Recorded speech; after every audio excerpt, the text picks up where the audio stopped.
So Mufaddal is on screen now. Mufaddal is the team principal for Mahindra Racing. Mufaddal, you started MotoGP this year almost literally from scratch. Sure. How has the learning experience been? What have you learned through the year? Oh, whatever I've learned has been a learning experience, because when we started this project last year, to be honest, I didn't even know that there's something called as MotoGP which existed. So there was this this idea which was being floated around the group, and we were asked to evaluate it. I happen to be from the Office of Strategy Management, so therefore it is a strategic project in that sense for the company. When we actually got this idea, we all thought like something is amiss.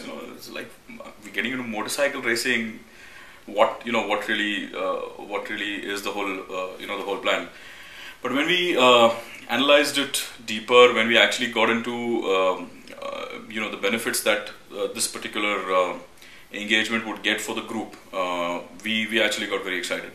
MotoGP, as you know, happens in 14 countries around the world. There are about 18 races which happen. It's watched by a very, very large audience in Europe, Americas, Asias. So it was a great platform for us to showcase our brand. It is a great platform for us to be the first Indian company to enter in MotoGP, and therefore show the world what Indian engineering is all about. As you know, we own Engines Engineering, and because of the fact that they have a lot of experience in racing, and they are the ones who've developed our two-wheelers as well. So it kind of was a very natural fit. As we are the latest entrants in the two-wheeler market in India, all the learnings that we will get out of this project will automatically translate into our production vehicles at some stage or the other. So overall, it's a win-win situation for us. So that's why we just latched onto the opportunity. Okay, let's go back to the fact that you are the team principal. What does the team principal actually do? Practically, I am responsible for for running the team, which involves all decisions that when it comes to staffing it. I am responsible for the budgets. I'm responsible for ensuring that we have the best team that is that is available, both in terms of the staff, in terms of the riders, in terms of all the support staff, everything. Then we have obviously the technical staff, which is actually which is kind of headed by Alberto, who's the CEO of Engines Engineering. Right. So in a way, I am responsible for the entire project from the Mahindra side, but Alberto is responsible for the development of the bike in that sense. So though I have the overall responsibility, he clearly leads the development, because I don't understand too much about it. So you're the guy who's supposed to keep Danny and Marcel out of trouble. That is actually Nicola's job. That's the team manager's job. Yes, I'm supposed to keep the team manager out of trouble, right. if you may say that. So eventually, yes, I do end up helping the two guys out of trouble as well. Right. So with the season end approaching, you're running third in the Constructor Series. Is this something that you expected, or? Well, we always gunned for it. To be honest, the target at the beginning of the year was clearly to be the first non-Aprilia manufacturer, if I may say so. Now Aprilia and Derby, the number 1 and 2 are actually the same. Sure. The same bike. It's just two brands of the same parent company. So we're very happy with that we've actually achieved our objective. That we are ahead of KTM, we are ahead of Honda. In the debut year, I think it's a very good performance. Yes, if you may ask, if I were to say point blank, yes, we did keep that as as an ambition. We really didn't say that we want to get so many points or whatever, but we really wanted to be the first non-Aprilia team, because we knew that to be first is practically impossible in your debut year, especially because the Aprilia is developed over so many years, right. And this is the first year we are kind of entering the championship. Yes. Right. So, what has the sort of paddock's perception of Mahindra Racing been from the beginning of the year, when you were, complete newcomers, to now, when at the end of the year running third in the championship ahead of KTM and Honda? How has the perception of who you are and what the team represents in the paddock changed? I think there's a world of difference. When we actually went to Qatar, we were looked upon as one Indian team, which probably has the support of a very large group like Mahindra's, and so there was a lot of skepticism. Are these guys serious? There's a lot of things which happened in the past where we had teams from other countries, Asian countries, which came in, did not even complete a season, just got out, probably participated in a few races, and really then kind of did not complete the season. They had a lot of failures, etc., etc. So possibly everybody thought that we were going to be meeting the same fate. They thought that we were from a company that probably has a lot of deep pockets. Somebody at the top has got this new hobby of getting into motorcycle racing, getting into a very glamorous sport, and therefore, here's a team which has been put together and they've been asked to, do their bit. But I think the perception has changed significantly. I mean, I don't think anybody in the paddock expected us to be the number one team after Aprilia, the number one manufacturer rather after Aprilia. So we've got a lot of respect. I think we've earned a lot of respect. People have finally seen that we are serious. We are not here to have fun or come here over weekends and have a good time and go back. People really have seen that we are very serious, and the fact that we have now got our plans to kind of be in the sport on a long-term basis because of the fact that we had a very encouraging first year has only kind of made everybody say sit back and kind of take notice of us. So you've got two riders, Danny and Marcel, who we just spoke to, and what is the difference in the riding styles, the kind of inputs they gave, the way they are in the team between Danny and Marcel? They're actually quite different.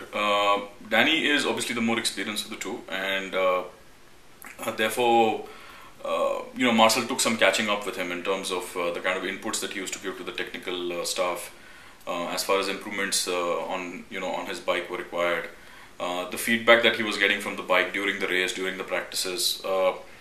Danny used to give very channelized, very organized feedback right from the beginning, whereas Marcel was, did not really, because this is just a second year, so he did not really, I wouldn't say he did not know, but he had a lot of catching up to do. I think same with Danny, he's really blossomed, I would say. And he's kind of learned that bit from him in terms of how he needs to be involved in actually developing his bike and improving his bike. In terms of riding styles, I think Danny is far more aggressive, as a rider than as a pilot than Marcel.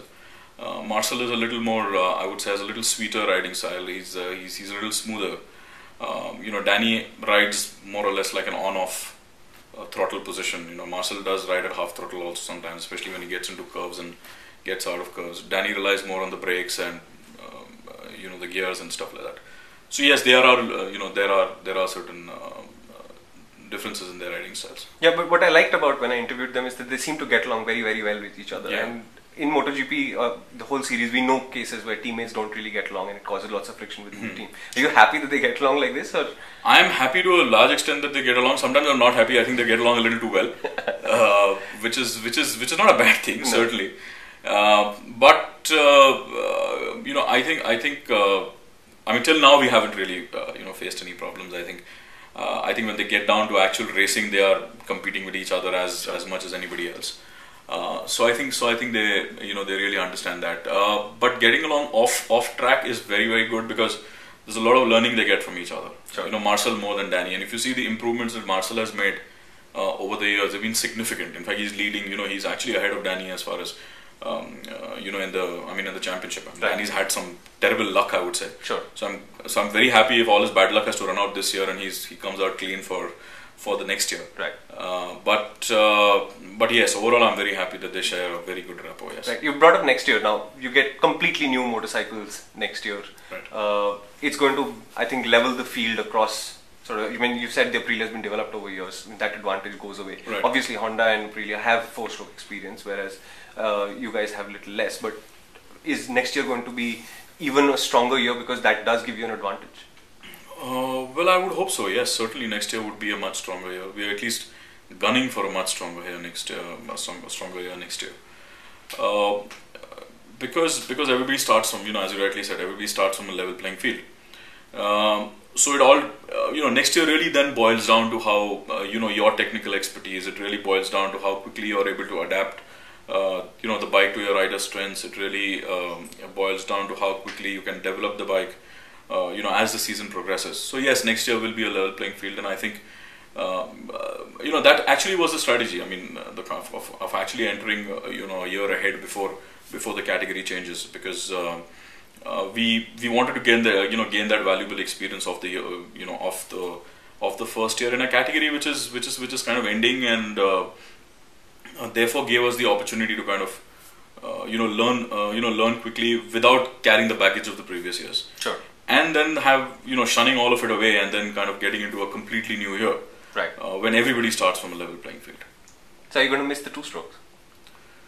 Well, the purists say yes, because next year the machine is going to be so advanced that the actual racing aficionados are not really going to get to tinker with the engine and to tinker with the settings and the carburation and and things like that. It's going to be, everything is going to be electronic fuel injection, and the electronics are going to take care of everything. I mean, there's everything, all data is going to be pre-fed in it. Right.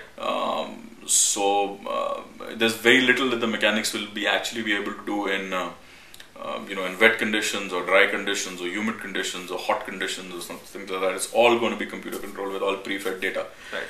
So yes, the purists say that it's the charm of racing is going to go away, but I think the world has moved towards 4-stroke technology now, and I think racing has to really reflect where the market is moved. So in a way, I mean, for the overall industry, I think it's going to be a much better move moving to the 4 strokes. Okay, I have my final 2 questions. The first is, you were talking about the transfer of the technology and the learnings from the racing experience to your street motorcycles, and we discussed this before off camera. Would you just like to go back and tell our readers and viewers what you were saying about how the technology will transfer, when the technology will transfer, when all of these things come together? See, a lot of this is still under development, so I really don't want to comment on it. Sure. I think if we don't transfer the technology, I think it's we're going to make a huge mistake. I mean, one of the very core reasons that we've got into this project is so that we learn much faster than what our competition has taken to learn. Right. We have a very big lag as far as the leading 2 or 3 brands in India are concerned. So we were always looking for opportunities that will shorten our learning curve, and I think this will. And therefore, if we really have to really gain out of the benefits of a shortened learning curve, it's very natural that as soon as there is something that is translatable, actually gets translated, I think that will be really fulfilling the objectives of getting one of the very key objectives of getting into this project. I am unfortunately not in a position to comment as to when those learnings will be transferred, or when you will see a race bike, a purebred race bike from the Mahindra stable or something, because there's a lot of research that needs to be done, a lot of consumer studies which needs to be done. Sure. But yeah, surely, I mean, they would at some point in time. Okay. Final question is, 125cc racing is the ultimate when it comes to entering the big world, the world stage. And we've seen Indian racers struggle with it, and Indian motorcycle racing is still at a fairly backward stage. But seeing young riders like Danny and Marcel come through the year, come up the ranks as it were, and I'm sure they'll move on to bigger classes at some point. What would you tell the Indian racers? How should they go about tackling the problem of breaking into the world stage? Well, I think the first thing that they need to do is start young, fairly young. Unfortunately, in our country, there are a lot of pressures on an individual and therefore racing as a career is today not really the most sought after career, if I may say. It's also a very expensive sport in that sense. Sure. So if somebody has to pursue it on an individual level, I think it's fairly expensive. But I think the best way to do it, I think, is probably use the circuits that are available in India. At least start getting a feel. Start riding. There are riding schools which are affiliated to Dorna and FIM in Europe. Unfortunately, there is no shortcut in this. You really have to work very hard. I think we are a little a few years behind still in India. Before probably maybe if MotoGP comes to India, I think that will get a really big big fillip will give a very, very big fillip to the sport. Now the fact that we have a world-class circuit in Noida, probably there are some we could have an Indian championship, or we could have a national championship which could be at at that circuit, provided it's homologated for two-wheelers. Sure. So I think I think maybe we need to just wait and watch a couple of years. I think it's only now I think that the sport will really get that boost in India. Right. Thank you so much. Thank you.